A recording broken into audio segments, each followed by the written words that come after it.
beautiful, and welcome to another great episode of Cultivating Inner Beauty. Today, I'm going to share with you how to honor God while you're losing your weight. So if you're ready to get started, then let's get in this video. So beautifuls, I decided to change it up today.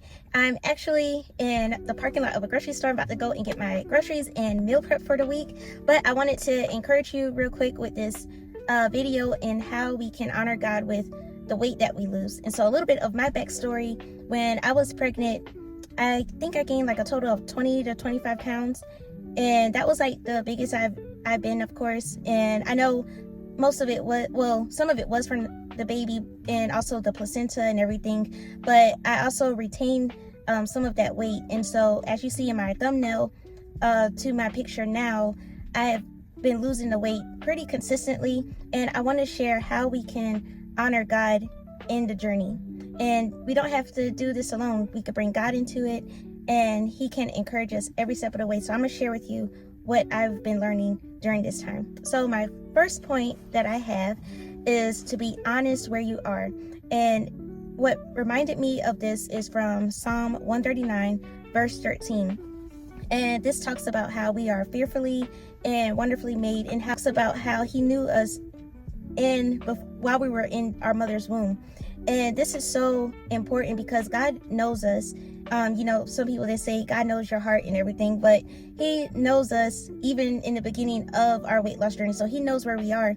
But for me, I needed to be honest where I was and where I was feeling. So for me, I was like, Lord, I know You knew me ever since before I was pregnant, and just how important it is for me to look and feel my best. And so here's my struggles, and here's where I'm weak at, because I don't know how it is for other people that's been pregnant, but I've been like there's some people, you see their videos, they able to stay consistent with lifting weights and everything while they're pregnant, and I tried to do that, and it was kind of challenging because I was really getting tired. I was just extra tired. And so I think overall I still worked out consistently, but it was really light. Like a lot of times I would just go on a treadmill for a few minutes and then I would get off. And so I needed to be honest with the Lord and let Him know like where I was struggling at.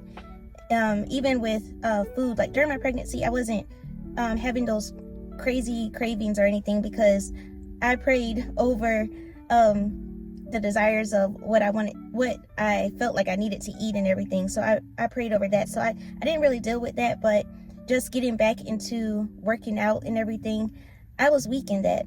And so that also reminds me of a scripture, 2 Corinthians 12:9, verse 9, and it talks about how we're strong in our weakness, and so the Lord will He will give you the strength that you need if you acknowledge where you're weak at. And so you have to be honest where you are. And also what that looked like for me is getting accountability. So I was already working out, but I knew I needed some extra help, because I felt like I was doing like just the minimum to get by. So I was just being on the treadmill and of course lifting light and everything, but to really get to the place that I wanted to, I knew I needed a little extra oomph.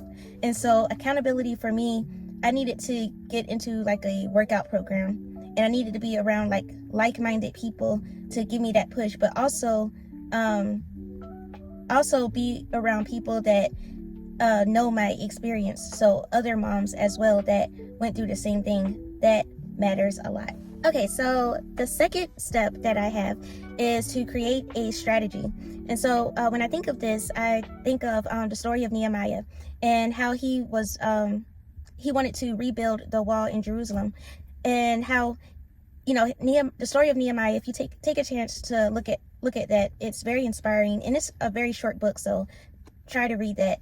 But the story of Nehemiah, he's working for this king. He's the cupbearer, and the king sees that he's worried and troubled, and so the king asks him what's wrong, and Nehemiah goes to him and tells him what the Lord has put on his heart to do, which is help to build his city, the city wall.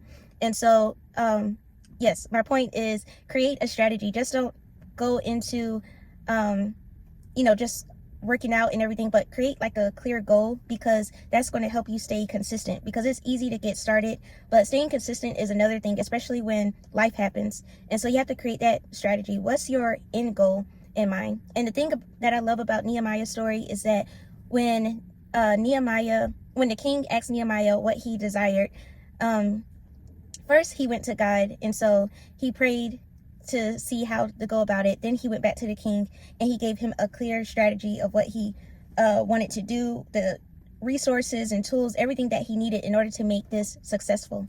And so, yes, that's one question. What's your end goal?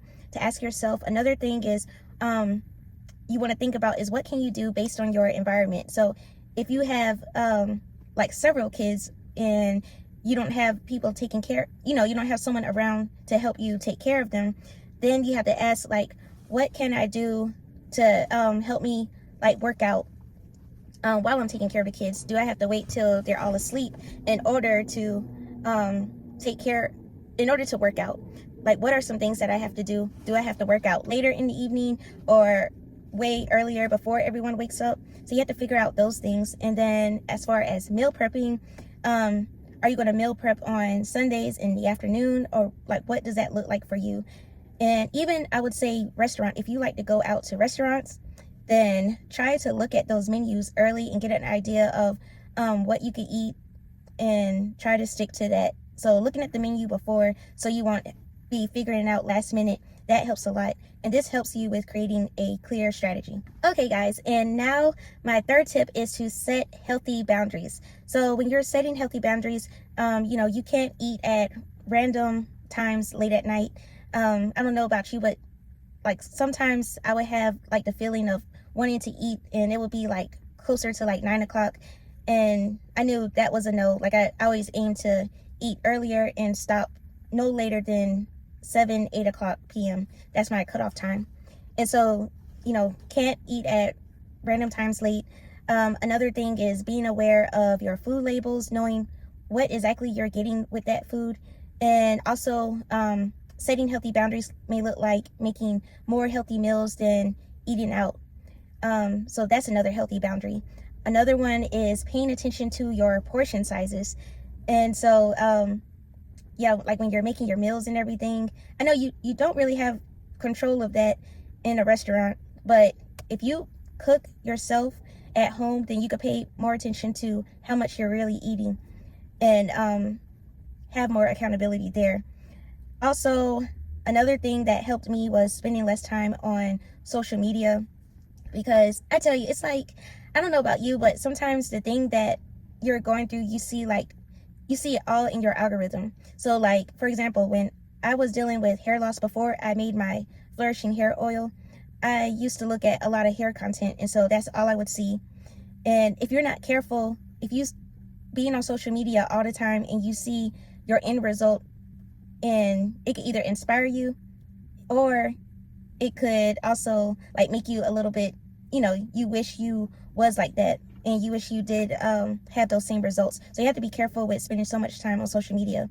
And for me, especially after I had my baby, I had to learn to give myself more grace, because there's some pictures, people, they could lose weight in like 2 weeks, it seems like, and they already have like 6-pack abs and everything, but you don't know the work that they had to do in order to get that result.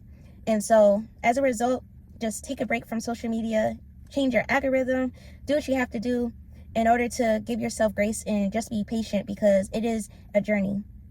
And also another healthy boundary is learning to drink more water, like drink more than you think you need. And that helps as well. So those are my 3 tips in how you can honor God. If you need some more help as you continue to lose your weight, in my Proverbs 31 guide, I actually have some nutrition trackers to help you stay focused on your goals. So be sure to check that out. I have the link for you below. And I also have one-on-one coaching if you want some more encouragement along the way. I'm your girl for that. So I'm gonna go ahead in this grocery store, and I will see you in my next video. Bye, beautiful.